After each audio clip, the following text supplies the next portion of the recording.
మీ కుటుంబ శాంతి, ఆరోగ్యం, ఆర్థిక అభివృద్ధి కోసం రుద్రాక్ష మహాపూజలో తప్పక పాల్గొనండి. ఇప్పుడే నమోదు చేసుకోండి. అమ్మ నమస్తే. నమస్తే అమ్మ జయలక్ష్మి. అమ్మ, వస్తువుల విషయానికి వచ్చేసరికి కొన్ని ఇరుగు పొరుగు దగ్గర నుంచి తీసుకోవచ్చు అంటారు, కొన్ని తీసుకోకూడదు అంటూ ఉంటారు. అలాంటి వస్తువులు ఏమైనా ఉన్నాయా? తీసుకుంటే ఏమవుతుంది? అసలు కొంతమందికి అపరిగ్రహము అని ఒక నియమం ఉంటుంది. ఎవరేమి ఇచ్చినా తీసుకోరు, ఉదారంగా ఊరికే తీసుకోరు. అది మంచి చెడు అని ప్రసక్తే లేదు, ఊరికే తీసుకోరు. తీసుకుంటే వాళ్ళకి రుణపడిపోతాం కదా. అందువల్ల రుణపడిపోవటం మాటటుంచి కొన్ని వస్తువులు తీసుకున్నట్టయితే మంచిది కాదు అని కూడా మన పెద్దలు చెప్పారు. అట్లాంటి వాటిల్లో ఏవి తీసుకుంటే వాళ్ళ తాలూకు దరిద్రం కానీ శని కానీ మనకు వస్తాయో అటువంటి వాటిని తీసుకోకూడదని చెప్పారు. ఏమిటి, దేని మీద శని ప్రభావం ఉంటుంది, శనికి సంబంధించిన వస్తువులు ఏమున్నాయి అవి తీసుకోరు. నువ్వులతో చేసింది కానీ మరొకటి కానీ నూనె, సాధారణంగా నువ్వుల నూనెకే వర్తించాలి ఇది, కానీ అన్ని నూనెలకు కూడా వర్తింపచేస్తారు. నూనె, నెయ్యి, తరువాత ఉప్పు, బెల్లం,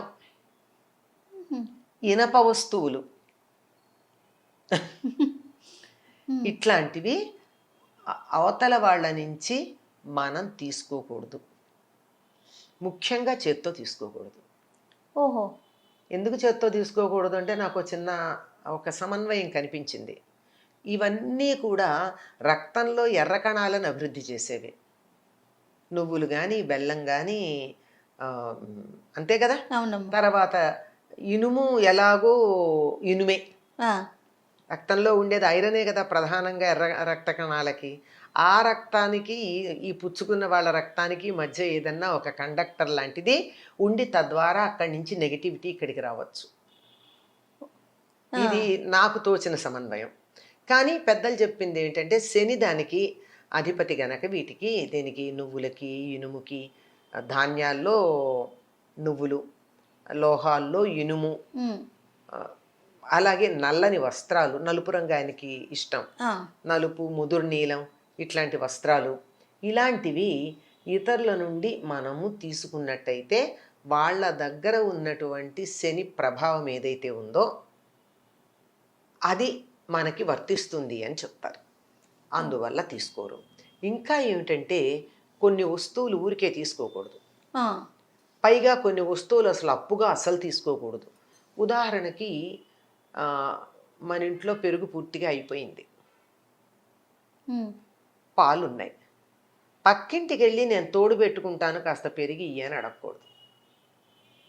తోడుకి పెరుగు అడగడం అన్నది తోడు పెట్టడానికి అయితే మాత్రం పెరుగు ఇవ్వరండి.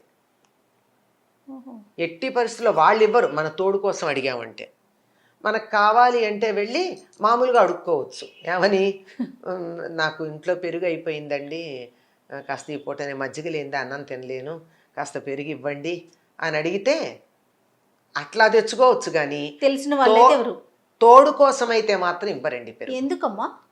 దాని పేరు ఏమిటమ్మా?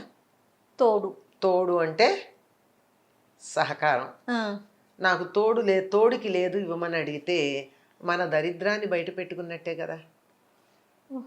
అటువంటి దరిద్రులకు మనం సహాయం చేస్తే ఏమో అది మనకు అంటుకుంటే ఇట్లాంటి అనుమానాలు ఏవో ఉండుంటాయి నేను అనుకుంటున్నాను. కానీ తోడు కోసం పెరుగు అడిగితే మాత్రం ఇవ్వరమ్మా. పల్లెటూళ్ళల్లో ఎట్టి పరిస్థితుల్లో పాడి బాగా ఉన్నటువంటి వాళ్ళు తోడు కోసం పెరుగు అడిగితే ఇవ్వరు. అది అడగకూడదు. అలాగే ఇప్పుడు నువ్వులు ఉన్నాయి, నాకు చాలా పంట పండింది, పల్లెల్లో బాగా పండుతాయి కదా, పంట పండితే అందరికీ పంచుకునే అలవాటు ఒకటి ఉంటుంది. మరి పంట పండితే ఏం చేస్తాం, పక్క వాళ్ళందరికీ తలో కాస్త పంచుతాం. మరి పంచుకోకపోతే ఎట్లా? కానీ నువ్వులు ఇవ్వకూడదు కదా, కొనుక్కోవచ్చు. అందువల్ల నువ్వులు లాంటివి గనక ఎవరైనా మాకు పండే అయ్యని పంపిస్తే తప్పనిసరిగా ₹1 అన్నా వాళ్ళకి ఇచ్చి తీసుకోవాలి. అలాగే చీపురు, చేట, ఇట్లాంటి వస్తువులు కూడా తీసుకోకూడదు ఎవరి దగ్గర ఊరికే. ఎందుకంటే ఇవి కూడా జ్యేష్ఠాదేవికి సంబంధించినవి. అది అడిగాము అంటే అవి అక్కడి నుంచి మనకు వచ్చినట్టు. ఇప్పుడైతే మనకి లేవు, కానీ పూర్వకాలం అలుగుగుడ్డలు ఉండేవి. అంటే ఇల్లు పేడ వేసి అలకడానికి ఒక గుడ్డలో పేడ వేసి ఇలా అలుక్కుంటూ వచ్చేవారు. అలుగుగుడ్డ అంటారు. అంటే ఇప్పుడు మనకి మాపర్ కింద లెక్క అనుకోండి. బట్టతో ఇల్లు తుడిచేటప్పుడు తడి బట్ట కావచ్చు, లేకపోతే మాపర్ కావచ్చు. అట్లాంటివి కూడా ఇవన్నీ కూడా ఈ క్లీనింగ్ ఇంప్లిమెంట్స్ అన్నీ కూడా ఆవిడ గారికి సంబంధించినవి. అందువల్ల అవి కూడా ఊరికే తీసుకోకూడదు. ఇట్లాంటివి పాత గుడ్డలు అయితే పాత గుడ్డలు ఒక సందర్భంలో తీసుకోవచ్చు. పసిపిల్లలు అప్పుడే డెలివరీ కనుక అయినట్టయితే ఆ పాత ఆ ఒంటి మీద పెట్టుకున్నటువంటి దానివల్ల వాళ్ళ యొక్క భావనలు దాంట్లో ఉండి బిడ్డ క్షేమంగా ఉంటారు కనుక అట్లా అడగచ్చు. కానీ మామూలుగా అయితే అట్లాంటివి ఇట్లా తీసుకోవడం అన్నది ఇవన్నీ దరిద్ర హేతువులుగా చెప్తూ ఉంటారమ్మా. దరిద్రం అంటే మరొకటేం కాదు, మన చేత కష్టపడేటట్టు చేసేది, ఎంత శ్రమ పడినా ఫలితం రాకుండా శ్రమ మాత్రమే మిగిల్చేది. ఆ పని చేసే ఆయన ఎవరంటే శనైశ్చరుడు. నెమ్మదిగా నడుస్తాడు ఆయన. ఎంత నెమ్మదిగా నడుస్తాడంటే మనకు కూడా ఎంత కష్టపడ్డా ఫలితం అన్నేళ్ళు పడుతుంది అనమాట. అది అంతకన్నా ఇంకేం కాదు, కారణం కాదు. అందువల్ల వీటిని ఎవరి దగ్గర ఉదారంగా తీసుకోకూడదు అని చెప్తారు. సో అంటే ఇప్పుడు మీరు చెప్పిన దాన్ని బట్టి మనం వస్తువులు అడిగేటప్పుడు ఆలోచించి అడిగి తీసుకోవాలి, అంతే కదమ్మా? అంతే అమ్మా. అంటే ఇప్పుడు ఇవన్నీ కూడా ఆధ్యాత్మిక పరంగా అంటే ఇలా చెప్తే భయపడతారని చెప్పి ఉండొచ్చు అంటారా? అంతే. జ్యేష్ఠాదేవికి కోపం వస్తుంది, లేకపోతే జ్యేష్ఠాదేవి మనకు వచ్చేస్తుంది, లేకపోతే ఇవి తీసుకోవటం వల్ల శని మనకు పట్టుకుంటుందని ఇలాంటివి చెప్పటం వెనకాల ఒకటేంటంటేనమ్మా, ప్రధానంగా ఎవరి దగ్గర ఏమీ తీసుకోకూడదు అని ఊరికే తీసుకోకూడదు అనేటటువంటి భావన పెట్టుకోవాలి. ఎవరి ఎవరి దగ్గర నుంచి ఏమన్నా తీసుకుంటే తిరిగి ఇచ్చేటట్టుగా ఉండాలి. దాని బదులు ఏదో ఒకటి ఎంతో కొంత. ఈ భావన ఉన్నటువంటి వాళ్ళకి మాత్రమే ఇవన్నీ వర్తిస్తాయి. కానీ ప్రతిదీ అందరి దగ్గర ఏది వస్తే అది ఊరికే వస్తే ఏదైనా తీసుకునేటటువంటి మనస్తత్వం ఉన్నటువంటి వాళ్ళు కనీసం కొన్నింట్లోనా జాగ్రత్త పడతారని చెప్పి, ఇవి తెలిస్తే ఇంకా కొన్ని విషయాల్లో కూడా జాగ్రత్తగా ఉంటారని చెప్పడం ఉంది. అందువల్ల ఉదారంగా ఎవరి దగ్గర నుంచి ఏమీ తీసుకోకూడదండి. ఇప్పటికి కూడా చెప్పేటటువంటి మాట. మీకు ఇంకా గట్టిగా చెప్పాలి అంటే దానం ఇచ్చేటప్పుడు కూడా ఇనుము దానం కానీ, పత్తి దానం కానీ, మరి నువ్వుల దానం కానీ ఎవరు పడితే వాళ్ళు తీసుకోరు. అందుకే ఈ దానాలు పుచ్చుకునే వాళ్ళల్లో ఎవరన్నా మరీ దరిద్రుడిలాగా ఉంటే నువ్వుల దానం పట్టేవాళ్ళ ఉన్నాడు వీడు దరిద్రుడు అంటారు. అవును. అంటే నువ్వుల దానం పట్టేవాడు అంటే ఎంత దరిద్రం అంటే అందరి దరిద్రం వీడే తీసుకుంటున్నాడు. నిజంగా అది ఒక రకమైన త్యాగబుద్ధి. కానీ ఏం చెయ్యాలి, ఆ దానం తీసుకున్నాక ఆ ప్రభావం పోవాలి అంటే ఎన్నో లక్షల గాయత్రి చాలా నిష్ఠగా చెయ్యాలి.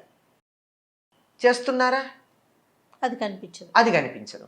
అందువల్ల ఇవి దానం తీసుకోవడం, ఊరికే తీసుకోవడం, అప్పు తీసుకోవడం కూడా చాలా జాగ్రత్తగా ఆలోచించాల్సినటువంటి విషయాలు. పత్తి కూడా తీసుకోకూడదమ్మా ఒకళ్ళ దగ్గర నుంచి. పత్తి కూడా తీసుకోరు. పత్తి ఇస్తే కూడా ₹1 అంటే మినిమం, ఎంతో కొంత, ఎక్కువ 100 ఇవ్వచ్చు 1000 ఇవ్వచ్చు కాదనం. పత్తి కూడా తీసుకోరు. చిత్రం ఏమిటంటే ఆ పత్తితో తయారైనటువంటి వస్త్రాలు తీసుకుంటాం. వస్త్రం మళ్ళీ దానికి చాలా పవిత్రత ఉంది వస్త్రం తయారయ్యేటప్పటికి. అందువల్ల దానికి అభ్యంతరం ఉండదు. కానీ ఒత్తులు చేసుకోవడానికి కావాల్సిన పత్తి కూడా ఎట్టి పరిస్థితుల్లో తీసుకోరమ్మా. అగ్గిపెట్టి ఒకటి తీసుకోరు. ఇట్లా ఉన్నాయి కొన్ని. అవునవును. ఇవన్నీ కూడా అగ్గిపెట్టి ఎందుకంటే నిప్పు రాజేసేది, అంచేత తీసుకుంటే తగాదా వస్తుంది అని సున్నం ఇట్లాంటివన్నీ తీసుకోకూడదని చెప్తారు. అలాగేనమ్మా. నమస్తే. నమస్తే.